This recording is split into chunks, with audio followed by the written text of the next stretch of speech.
सूरत जिन इस बात की अलामत है कि जिन के वजूद से कोई इनकार नहीं है। बसा औकात ये होता है कि जिन आपके करीब है रीन की शक्ल में, बसा औकात आपके जिन ऊपर सवार हो चुका है, और बसा औकात ये भी होता है हदीस के मुताबिक जिन आपके खून की तरह आपके अंदर गर्दिश करता है। शैतान इन जिन्नात ही में से है। सदियों से जिन्नात का जिक्र इंसानी तारीख, मज़ाहिब और रिवायात में मिलता आया है। कुरान मजीद में एक मुकम्मल सूरह जिन नाजिल हुई जिसमें जिन्नात की हकीकत, उनकी सिफात और उनके रवैये बयान किए गए। मगर आज भी अक्सर लोग इस बात पर हैरान रहते हैं कि जिन्नात कहाँ रहते हैं, क्या वो इंसान को नुकसान पहुंचा सकते हैं, और क्या वाकई साया या कब्जा जैसी बातें हकीकत रखती हैं, या ये सब हमारा वहम।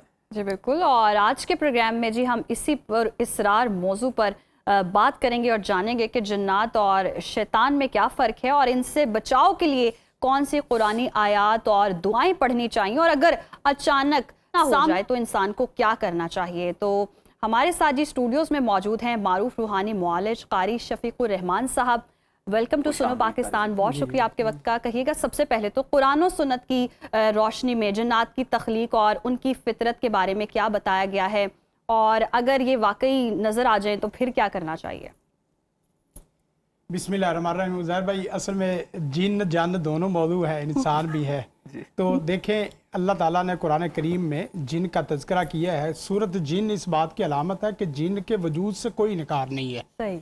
सूरत जिन कुलू अन्ना उस्तामा नाफर मिनल जिन्नी वन्ना मिन्ना सालियुना मिन्ना दूना दालिक, ये तमाम आयात, और वमिन शर्रिल नफ़ासाति फिल उक़द, और इसी तरह मिन शर्रिन नास कुल औज़ु बिरब्बिन नास मालिकिन नास इलाहिन नास मिन शर्रिल वसवासिल खन्नास अल्लज़ी युवस्विसु फी सुदूरिन नास। आगे लफ्ज़ है मिनल जिन्नाति वन नास, यहाँ भी जिन का लफ्ज़ है। बीच में से आप अपनी बात यहीं से मुकम्मल कीजिएगा। मुझे ये बताएं कि ये जो वसवसे डालना है, ये भी जिन्नात का काम है या ये फिर कोई और मामला है? देखें, ये जिन्नात के ज़रिए ही वसवसास और इसी तरह जो न वो ख्यालात आते हैं। अच्छा। बसा औकात ये होता है कि जिन आपके करीब है करीन की शक्ल में, बसा औकात आपके जिन ऊपर सवार हो चुका है, और बसा औकात ये भी होता है हदीस के मुताबिक कि जिन आपके खून की तरह आपके अंदर गर्दिश करता है, जैसे खून है। और बसा औकात ऐसा भी होता है कि जिन आपके गोश्त का हिस्सा बन जाता है, हड्डियों का हिस्सा बन जाता है। ये भी मुमकिन है, और हदीस का तो कोई इनकार नहीं है। नबी कायनात सल्लल्लाहु अलैहि वसल्लम के फरमान के मुताबिक कि शैतान इंसान के खून में जैसे खून चलता है, ऐसे इंसान के अंदर वो जिन्नात चलते हैं। साहब, शैतान और जिन में फर्क देखें, एक तो बड़ा पौप है ना, सरगना है। हदीस में अगर देखें तो आप देखें, वाशरूम में जाने से पहले जो अल्लाह के रसूल सल्लल्लाहु अलैहि वसल्लम ने दुआ बताई है, बिस्मिल्लाह अल्लाहुम्मा इन्नी अऊज़ु बिका मिनल खुबूसी वल खबाइस। इससे पता चलता है कि अगर जिन्नात वहाँ हैं, जिन्नात हैं, तो दुआ पढ़नी है। अच्छा कारी साहब, अब ये भी एक इसी से रेलिवेंट सवाल है कि अब जगह बड़ी कंजेस्टेड है, आबादी बढ़ गई है, जगह कम है। पहले वॉशरूम्स थोड़े से दूर हुआ करते थे आपकी रिहाइश से, आपके कमरों से, लेकिन अब तो आपको पता है कि वो अटैच वॉशरूम है हर कमरे के साथ। तो ये भी खराबी का बायस बन रही होती हैं चीज़ें, क्योंकि बसा औकात अक्सर आपका दरवाज़ा खुला रह जाता है वॉशरूम का, बैतुल खला का, और उसके लिए तो देखें स्पेशल ख़ास तौर पर आयात हैं दीन की तरफ से जो हमें सिखाई गई हैं, मतलब दुआएं हैं जो कि हमें पढ़नी चाहिए वहाँ पर दाखिल होने से पहले। तो इसकी वजह से कितने मसाइल बढ़ रहे हैं। देखें, जो हमारे बेडरूम में वॉशरूम है, वहाँ वॉशरूम का होना इंतहाई ख़तरनाक है। अच्छा। और इंतहाई ख़तरनाक इस तरह, और वहाँ अंदर 7 शीशे भी हैं हमारे साथ, यानी जिस वक्त शीशा देखते उस वक्त भी बंदा बेतकल्लुफ होता है, वॉशरूम में भी आदमी बेतकल्लुफ वाली बात है। तो वहाँ अगर दुआओं का एहतमाम ना किया जाए तो बहुत ज़्यादा नुकसान देते। मैंने एक दफ़ा इलाज करते वक्त एक केस इस तरह का आ गया कि एक साहिब को बुखार बहुत शिद्दत से हो गया। सही। तो मैंने कैसे हॉस्पिटल में या किसी डॉक्टर के पास लेके जाए, जिस वक्त बच्चे लेके जाने लगे, मैंने थोड़ा सा पढ़ा तो उसके बाद उसकी फौरी हाजिरी हो गई। तो हाजिरी हुई तो किस्सा मुख्तसर ये है कि उसने कहा इसने वॉशरूम ऐसी जगह पे किया जहां हमारा दस्तरखान बिछा हुआ था, और हमने उसके एक्शन रिएक्शन में इसको पकड़ ली। तो मैंने उसे कहा कि ये तो आपको देख नहीं सकता था, आप आगे पीछे हो जाते हो। कहने लगे कि देखे ये हमें देख नहीं सकता था, तो कम अज कम अपने रसूल की बताई हुई दुआ पे अमल तो कर सकता था। मैंने कहा उसका मतलब, कहने लगा कि अगर ये दुआ पढ़ के वॉशरूम करता तो दुआ की बरकत से हमारे दरमियान में पर्दे आ जाते। सही। बिस्मिल्लाह अल्लाहुम्मा इन्नी अऊज़ु बिका मिनल खुबूसी वल खबाइस। इसी तरह आप खाने में देखें, اللہ کے رسول صلی اللہ علیہ وسلم نے فرمایا کہ بسم اللہ الرحمن الرحیم پڑھ کے کھانا کھائیں. اگر آپ بسم اللہ نہیں پڑھتے تو آپ کے دسترخوان سے شیطان حصہ لیتا ہے. تو بسم اللہ نہ پڑھنے سے شیطان حصہ لیتا ہے، تو اس کا مطلب یہ ہے کہ وہ آپ کے پاس ہی ہے. اسی طرح ایک تیسری مثال دیکھیں، اللہ کے رسول صلی اللہ علیہ وسلم نے ازدواجی رشتے کے متعلق فرمایا کہ بسم اللہ اللہم جنبنا الشیطان و جنب الشیطان فیما رزقتنا. یہ دعا پڑھ کے آدمی جو نا وہ پرائیویٹ کمرے میں پرائیویسی اختیار کرتا ہے، تو اس کے بعد ان کے درمیان میں شیطان حائل نہیں ہوتا. بس اوقات ایسا بھی ہوتا ہے کہ یہ دعا نہ پڑھنے کی وجہ سے آپس میں کلیش بھی ہو جاتی، آپس میں اختلافات بھی ہو سکتے، اور بس اوقات پریگنینسی کے مسائل میں بھی معاملات ہو جاتے ہیں، اور بچے کے ادھورے پن میں بھی معاملات آتے ہیں. تو اس دعا کی بہت اہمیت ہے.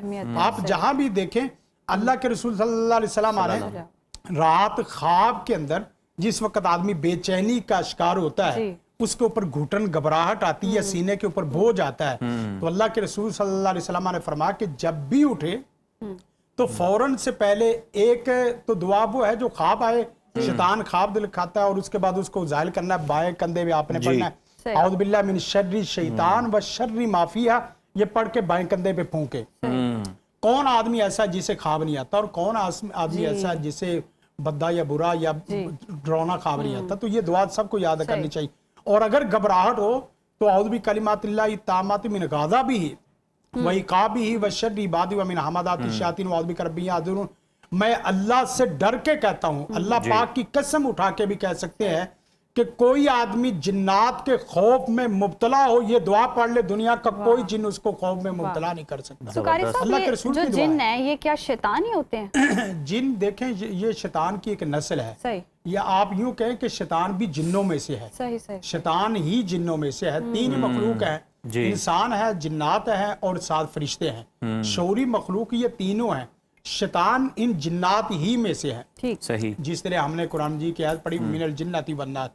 اب جنات کی آگے مختلف شکلیں، صفات بھی ہے جس طرح سے بیان کی گئی ہیں ان کے بارے میں. تو قاری صاحب ان میں کچھ بتایا جاتا ہے کچھ نیک ہیں کچھ بد ہیں، یہ معاملہ کس طرح سے؟ دیکھیں آپ نیک بد کی کہتے ہیں، ان کے اندر ادیان بھی ہیں، ان کے اندر مسالک بھی ہیں، ان کے اندر اہل حدیث، اہل سنت، دیوبندی، بریلوی، یہ سب ان کے اندر، یہ ان کے اندر ان چیزوں کا بیج کس نے بو دیا؟ ان کے اندر بھی اختلافات. جہاں انسانوں سے انہوں نے دین سیکھنا ہے، دین تو ان کا وہی ہے جو دین محمدی ہے، بالکل، جو قرآن و سنت کی شکل میں ہے. تو قرآن و سنت جہاں کلاس کوئی عالم لگا کے بیٹھا ہوگا وہاں یہ سیکھیں. تو پھر یہ انسانوں میں بھی اختلافات کروا سکتے ہیں؟ انسانوں میں بھی اختلافات کراتے ہیں. قرآن کریم کیا تھا وَأَنَّا مِنَّا صَالِحُونَ وَمِنَّا دُونَ ذَلِكَ، ہم میں سے کچھ نیکوکار ہیں اور کچھ نیکوکاروں کے علاوہ ہیں، اور ہم میں سے وَأَنَّا مِنَّا الْمُسْلِمُونَ وَمِنَّا الْقَاسِطُونَ، کچھ ہم میں سے بڑے درد رکھنے والے ہیں، اور کچھ ایسے ہیں کہ جو بڑے بے رحم ظالم قسم کے جنات بھی ہیں. بڑے بے رحم ظالم قسم کے جنات بھی، بدعقیدہ جنات بھی، حتیٰ کہ خدا کے منکر جنات میں سے. قاری صاحب آپ نے اپنے مشاہدے میں کیا انتہا دیکھی ہے جس طرح سے بھی آپ بات کر رہے ہیں؟ دیکھیں سب سے بدی بری انتہا تو یہی ہے کہ جن بذات خود خدا کا انکار کرے اور لوگوں کو خدا کے انکار پر مجبور کرے، خود ایمان سے انکار کرے اور ایمان سے انکار شرک کی طرف لے کے جائے، شرک کی طرف لے کے جائے، قرآن پڑھنے سے وہ تکلیف دے، نماز پڑھنے سے تکلیف دے. یہی وجہ ہے کہ بسا اوقات ایسے لوگ مریض بھی آتے ہیں کہتے ہیں کہ قرآن پڑھنے سے تکلیف ہوتی وغیرہ نہیں ہوتی، نماز قرآن گیا تو سب کچھ گیا بندے کا، نماز قرآن ذکر گیا. اب ہمارے لوگ کہتے ہیں کہ بھئی ایک صاحب تھا وہ کہنے لگا کہ ایت کریمہ نا 70 دفعہ سے زائد پڑھ لینا تو جنات آ جاتے ہیں. حالانکہ 70 یا 100 کا تو مسئلہ ہی نہیں ہے. اللہ رسول کی صحیح حدیث اور صحیح آیات آپ پڑھیں، آپ 3 دن میں قرآن ختم کر سکتے ہیں. بات سمجھ رکھیں. اصل مسئلہ یہ ہے کہ جنات کو جہاں تکلیف ہونی شروع ہو جاتی ہے تو وہاں ایکشن کا ریاکشن آتا ہے، تو وہاں پھر لوگ جو ہے وہ پیچھے آ جاتے ہیں.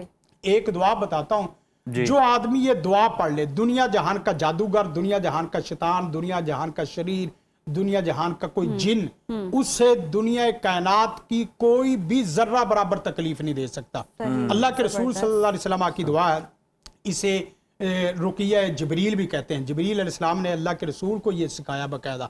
شیطان انگارے لے کے کھڑے تھے، اللہ کے رسول ایک وادی سے گزر رہے تھے تو انگارے لے کے کھڑے تھے. اللہ کے رسول صلی اللہ علیہ وسلم کو جبریل علیہ السلام نے فرمایا کہ اللہ کے حبیب، اللہ کے رسول، اللہ تعالیٰ کی طرف سے یہ پیغام ہے، یہ شیطان آپ کے چہرے پر یا آپ پر یہ انگارے پھینکنا چاہتے ہیں، آپ فوراً یہ دعا پڑھیں.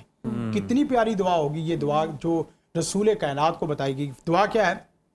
औज़ु बिकलिमातिल्लाहि ताम्मातिल्लती ला युजाविदुहुन्ना बर्रुन वला फाजिर मिन शर्रि मा खलक़ व बरा व ज़रा मिन शर्रि मा यनज़िलु मिनस समाई व मिन शर्रि मा यरजु फ़ीहा इला आखिरिल हदीस, आखिर तक ये दुआ आप गूगल करेंगे तो मिल जाएगी।